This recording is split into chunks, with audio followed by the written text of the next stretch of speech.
کہ ایک چھوٹے مدت کی حکومت ہے, لمیٹڈ ٹائم ہے, آبویسلی وہ کوئی معاہدے نئے تو کرنے سے رہے, اسٹینڈ بائی ارینجمنٹ کو آنر کرنا ہے. دو چیزیں اس میں مسنگ ہیں. دیکھیے, جب آپ ایک اے پولیٹیکل, نیوٹرل, ٹیکنیکل لوگوں کو انٹرم میں لاتے ہیں تو ایکسپیکٹ کیا جاتا ہے کہ جو سیاسی لوگ پیٹرنیج بیسڈ یا پروجیکٹس کر کے گئے ہیں اس کو وہ ختم کر کے اس میں سے جو سیونگز ہوں ان کو آپ غریب کی طرف ڈائیورٹ کریں, ری ڈسٹریبیوٹ کریں. تو پہلی چیز ان سب جو آپ نے سٹیٹمنٹس ابھی دکھائی ہیں اس میں جو مسنگ ہے کہ ایکسپینڈیچر مینجمنٹ اور ریڈکشن پر کوئی سٹیٹمنٹ نہیں آ رہی ہے کہ سٹیٹ کا خرچہ کیسے کم کیا جا سکتا ہے, سائز کیسے گھٹایا جا سکتا ہے. دوسری چیز, یہ جو مظاہرے ہیں یا لوگوں کی غم و غصہ ہے, جائز ہے. جب 96% لوگوں کے بل ڈبل سے زیادہ ہو گئے ہیں تو مظاہرہ تو ہوگا. بائی دا وے, ہماری جو پیٹرول کی پرائسز ہیں وہ ساؤتھ ایشیا کی پیرٹی پہ ہیں.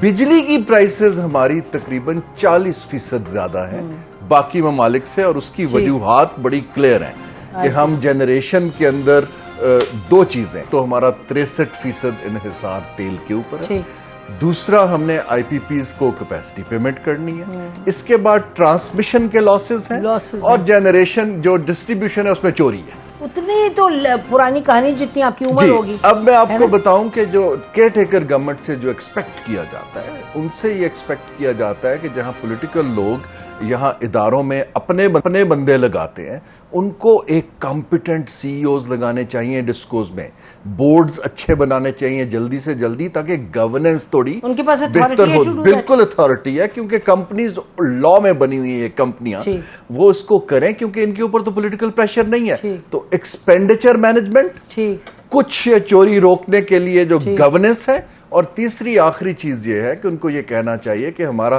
پہلی بات تو یہ ہے ان کو الیکشن کی تاریخ دینی چاہیے کہ ہمارا اتنا پیریڈ ہے. وہ بائی دا وے آج یہ ناظرین آپ کو بتاتے چلیں کہ الیکشن کمیشن نے جو ڈی لمیٹیشن ہے اس کا ٹائم کو 2 ہفتہ کم کیا. لیٹس سی واٹ جی, میں اس کو سیاسی طور پہ نہیں دیکھ رہا ہوں, میں اس کو کہہ رہا ہوں یہ ایک بڑا میجر نان اکنامک فیکٹر ہے جو بے یقینی کی صورتحال کو وہ سیاست ہی ہے نا. یو آر سیئنگ کہ پولیٹیکل سٹیبلٹی ہوگی تو پھر بات آگے بڑھے گی, کلیئرٹی آئے گی ڈائریکشن کی. اور ان کو یہ چاہیے کہ ایک بجلی, کیونکہ ہماری فالٹ لائن ہے, ایک بہت اچھے ایکسپرٹس کے گروپ سے 3 ماہ میں اگلی حکومت کے لیے گائیڈ لائنز بنا کے جائیں. ٹھیک ہے, اس سے زیادہ یہ نہیں کر سکتے. اس سے زیادہ یہ نہیں کر سکتے. کیا یہ کریں گے یا نہیں کریں گے؟ جی فاروق.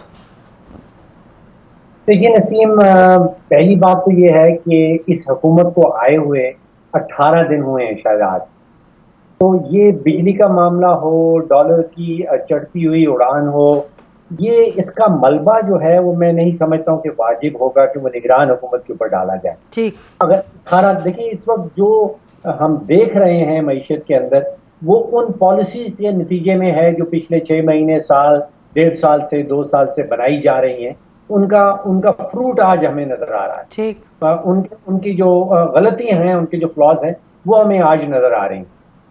دوسری بات یہ ہے کہ جو 18 دن گزرے ہیں اس نگران حکومت کے, اس میں سے 3 دن تو وزیر اعظم صاحب جو ہیں وہ ایمرجنسی میٹنگ کر رہے تھے بجلی کی, اور اس کے بعد 4 دنوں کے بعد انہوں نے بتایا کہ ہم کچھ نہیں کر سکتے. یعنی کہ آپ نے 4 ہنگامی اجلاس, ہنگامی مشاورت کے میٹنگ کیا, اس کے بعد ہمیں بتایا کہ ہم کچھ نہیں کر سکتے. اور پھر جو ہماری وزیر خزانہ صاحبہ ہیں وہ سینٹ کی کمیٹی کے دوران کہتی ہیں کہ میں تو خود سوچ رہی ہوں کہ میں نے یہ عہدہ کیوں قبول کر لیا. اور ایک ہمارے وزیر ہیں کامرس کے, وہ یہ کہتے ہیں کہ 90 دن کے اندر میں ملک کی ایکسپورٹس جو ہیں وہ 30 ارب سے 80 ارب پہ لے جاؤں گا. تو اب یہ پیغام کیا ہے, اس کا میسج کیا جاتا ہے؟ لیکن ایک سیکنڈ فاروق, جو 30 سے 90 ارب لے جا رہے ہیں وہ تو پیغام ایسے ہی ہے کہ آپ اور ہم لڈی ڈالیں, مطلب وہ تو بڑا زبردست پیغام ہے. بتائیں. نہیں نسیم, یہ جو اسٹاک مارکیٹ ہے, جو اس نے نہیں پیغام وہ ٹھیک سمجھا, صحیح بات ہے. ان کو ایک پیغام یہ جاتا ہے کہ یہ کابینہ کے جو ممبر ہیں یہ ایک پیج پہ نہیں ہے, یہ ڈفرینٹ میں جا رہے ہیں, کوئی کچھ کہہ رہا ہے, کوئی کچھ کہہ رہا ہے. بے شک. اور دوسرا پیغام یہ جاتا ہے کہ شاید یہ کابینہ کے جو ممبر ہیں یہ فیصلہ سازی کی قابلیت نہیں رکھتے. بے شک. آپ کہہ رہے ہیں کہ جی IMF کو ہم نے کہہ دیا ہے، اب دیکھیں IMF ہماری بات مانتا ہے یا نہیں مانتا.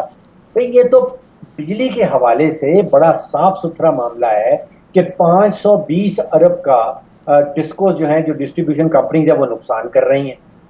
250-300 ارب کے آپ نے ٹیکس لگا رکھے ہیں جو بجلی کا بل آپ کو آتا ہے، اور کوئی 2000 ارب کی ہم نے کیپیسٹی پیمنٹ کرنی ہے. اس میں IMF کے دیکھیے، IMF نے پچھلے 75 سالوں میں ان کے پاس کوئی ایک سکسیس سٹوری بھی نہیں ہے.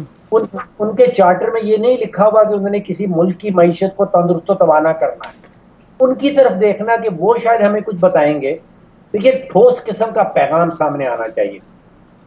ٹھوس پیغام یہ بنتا ہے کہ جی جو ڈسٹریبیوشن کمپنیز ہیں وہ نقصان کر رہی ہیں، 10 میں سے 9 جو ہیں وہ تو صوبوں کی ہیں، تو صوبوں کو منتقل کر رہے ہیں، صوبے سنبھالیں، ان کی چوری کم کریں یا ان کو نجکاری لے کے جائیں. اگر دیکھیے اس وقت ایک چیز اور نسیم، جو آپ کو گھر میں بجلی کا بل آ رہا ہے، یقین کیجئے اس کو بجلی کا بل نہیں کہا جا سکتا. اس میں ٹوٹل میں 20% آپ کا بجلی کا بل ہے جو بجلی کی کھپت ہے، 30% ٹیکسز ہیں، اور 50% حکومت کی نااہلیاں ہیں. تو ایک تو وہ بجلی کا بل نہیں ہے، وہ آپ سمجھے کہ وہ حکومت کی نااہلیوں کا بل. بے شک ایسا ہی ہے. مطلب یا تو مجھے بتاتے ہوئے بھی آئی ایم امبیرسڈ کہ میرا بل پچھلے مہینے کتنا تھا اور اب کتنا ہے، یعنی کہ اتنا لغو وہ ہے کہ یعنی کہ ہم اگر یہ رونا رو رہے ہیں تو سوچ لیں کہ اور لوگوں کا کیا اس وقت حال ہے.